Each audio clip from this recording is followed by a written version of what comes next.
Bigfoot fire बस। सैनिकपुरी नाम के गांव में एक मध्यम वर्ग परिवार रहता था। उस परिवार में 3 व्यक्ति थे, माँ, गौतम और कीर्ति। परिवार का सारा भार गौतम पर था। गौतम को कोई नौकरी नहीं थी, क्या करे कुछ समझ नहीं आ रहा था। एक दिन घर में तीनों बातें कर रहे थे। बेटा गौतम, तुम्हारे पिताजी एक मैकेनिकल शेड चलाया करते थे। अगर वो शेड तुम्हारे किसी काम में आए तो रख लो, नहीं तो उसे बेच दो, हमें थोड़े बहुत पैसे तो मिल जाएंगे।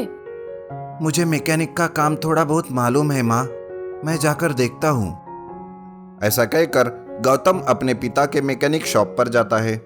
वहां पर बहुत पुरानी एक बस पड़ी हुई थी। उसके टायर एकदम खराब हो चुके थे, वो किसी काम के नहीं थे। उसके पास ही एक ट्रैक्टर के टायर पड़े हुए थे जो बहुत ही मजबूत थे।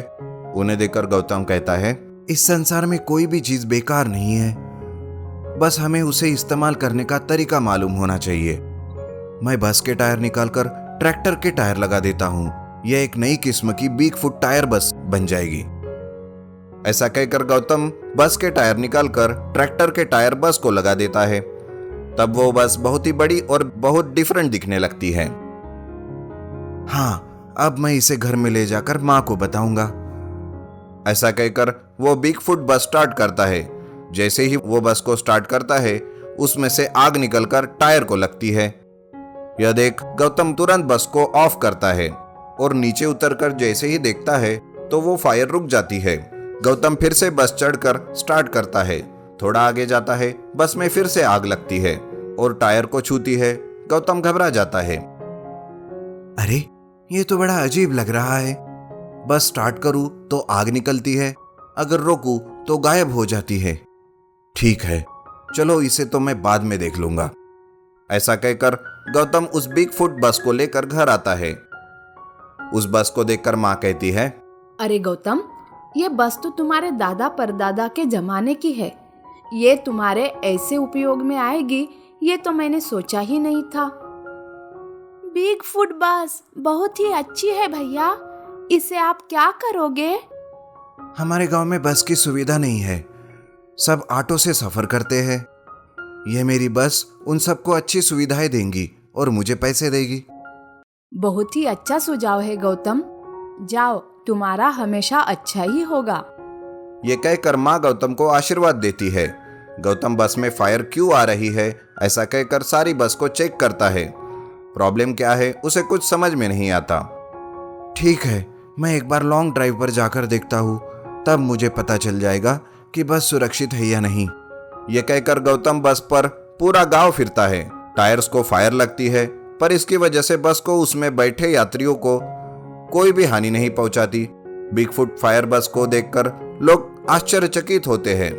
लोगों में से एक आदमी कहता है, अरे ये बस तो बहुत ही मजेदार लग रही है, नई किस्म की बस है ये। अरे नहीं यार, एक जमाने में इसके पिता भी इस बस को चलाया करते थे, अब गौतम ने इसे थोड़ा हटकर बनाया है। अरे बात जो भी हो, बस तो बड़ी मजेदार है।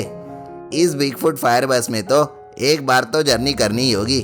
लोगों को भी गौतम की बिगफुट फायर बस बहुत पसंद आती है। टायर को लगने वाली फायर की वजह से यात्रियों को कोई भी असुविधा या हानि नहीं होगी, यह जानकर गौतम लोगों को बस में चढ़ाता है। आओ भाई आओ, ओमपुरी, भोजपुरी या फिर आसपास के कोई भी गांव में सुरक्षित पल में पहुंचा दूंगा। पहले से ही लोग उस बिगफुट फायर बस के बारे में जानकर उस बस में चढ़ने के लिए उत्सुक थे। लोग ऑटो के सफर को छोड़कर बस में जर्नी करने लगे। बिगफुट फायर बस की वजह से गौतम अच्छा खासा कमाने लगा और उसका परिवार खुश रहने लगा। नीति, इस संसार में कोई भी चीज बेकार नहीं होती, बस हमें उसे इस्तेमाल करने का तरीका मालूम होना चाहिए। जैसे फटा हुआ नोट भी कभी ना कभी काम में आता ही है। एक गांव में शक्तिभाई नाम का एक बहुत ही शक्तिशाली आदमी रहता था। वो उस गांव में दादागिरी करता था। उसे देखकर गांव के सारे लोग डर जाते थे। वो हर रोज बारी बारी से गांव के दुकानों से हफ्ता या कुछ ना कुछ लेकर जाता था। एक दिन ऐसे ही एक चिकन तंदूरी वाला उदास बैठा था। तभी एक ग्राहक गौतम उसके पास आया और बोला, अरे भाई, इतने उदास क्यों बैठे हो? कुछ तकलीफ है क्या? अरे नहीं भाई, मुझे कोई तकलीफ नहीं है।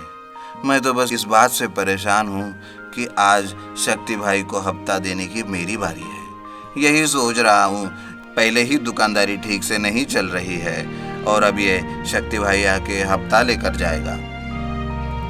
अरे इसमें इतना परेशान होने की क्या बात है?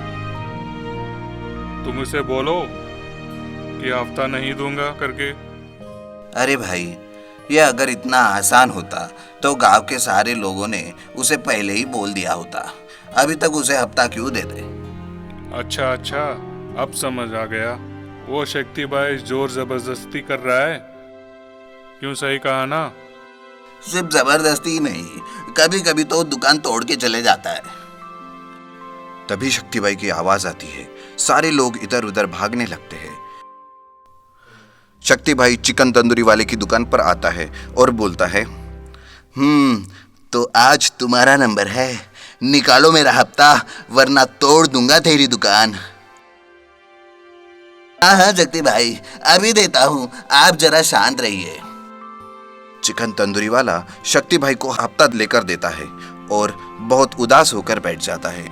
हफ्ता लेकर शक्ति भाई हंसते हुए वहां से चला जाता है।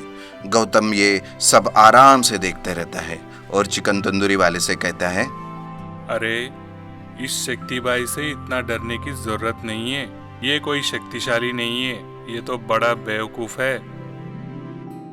इसकी ये दादागिरी हमेशा के लिए बंद कर सकता हूँ मैं। क्या कहा? ये कैसे कर सकते हो तुम? क्या ये सच में हो सकता है? अगर ये तुमने करके दिखाया तो सारे दुकान वाले तुम्हारे बहुत ही शुक्रगुजार रहेंगे। तो ठीक है, तुम सब लोग आज दुकान बंद करके मेरे घर आ जाना। मैं बताऊंगा क्या करना है। रात को दुकान बंद करके चिकन तंदूरी वाला और उसके साथ 2 से 3 आदमी गौतम के घर जाते हैं और बात करते हैं। दूसरे ही दिन शक्ति दादा बाजार में आ जाता है और आते ही वो देखता है कि कोई और भी दादा पहले से ही उसके जगह पे हफ्ता ले रहा है। अरे कौन हो तुम जो मेरी जगह पे हफ्ता वसूल कर रहे हो? मेरा नाम गोगा है और मैं आज से यहाँ पर हफ्ता वसूल करूंगा। तुम कौन हो? अरे ये कैसे कर सकते हो? मैं पहले से यहाँ पर हफ्ता वसूल कर रहा हूँ। निकल जाओ यहाँ से, वरना मार मार के हड्डियाँ तोड़ दूंगा। अरे ऐसे कैसे जाऊं यहाँ से? मैं तुमसे ज्यादा शक्तिशाली हूँ। अगर तुम्हें हफ्ता वसूल करना है तो मुझसे लड़ना होगा, मुझे हराना पड़ेगा। हाँ हाँ, मैं तुम्हारे साथ लड़ने के लिए तैयार हूँ। बोलो बोलो, कौन सी लड़ाई लड़नी है? क्या करना है मुझे? ठीक है, अभी बताता हूँ। तुम्हें वो ऊंचा सा लहराता हुआ झंडा दिख रहा है? उस झंडे को नीचे लाके रखना होगा और जो वो झंडे को नीचे लाके रखेगा वही विजेता होगा और यहाँ पर हफ्ता वसूल करेगा। बस इतनी सी बात? ये तो बहुत आसान है गोगा। मुझे हराने के लिए तुम्हें कुछ और सोचना चाहिए था। ये तो मैं चुटकी बजाते ही कर दूंगा। तुम अपने हारने की तैयारी कर लो गोगा। ठीक है, देखते हैं कौन हारता है और कौन जीतता है। चलो शुरू करो। शक्ति भाई बहुत कोशिश करता है झंडे पर चढ़ने की, लेकिन वो फिसल के कभी नीचे आता है तो कभी ऊंचाई से डर के मारे नीचे उतर जाता है। फिर हिम्मत जुटाता है और फिर कोशिश करता है, लेकिन पूरा दिन गुजरने के बाद भी शक्ति भाई झंडा नीचे नहीं ला सकता। फिर वो गोगा दादा से कहता है, अरे गोगा दादा, लगता है मुझसे नहीं होगा। अब तुम ही कोशिश करो और दिखाओ कि तुम मुझसे भी होशियार हो। लेकिन ये बताता हूँ, तुम भी हारने वाले हो। देखते हैं शक्ति भाई, किसमें कितना है दम।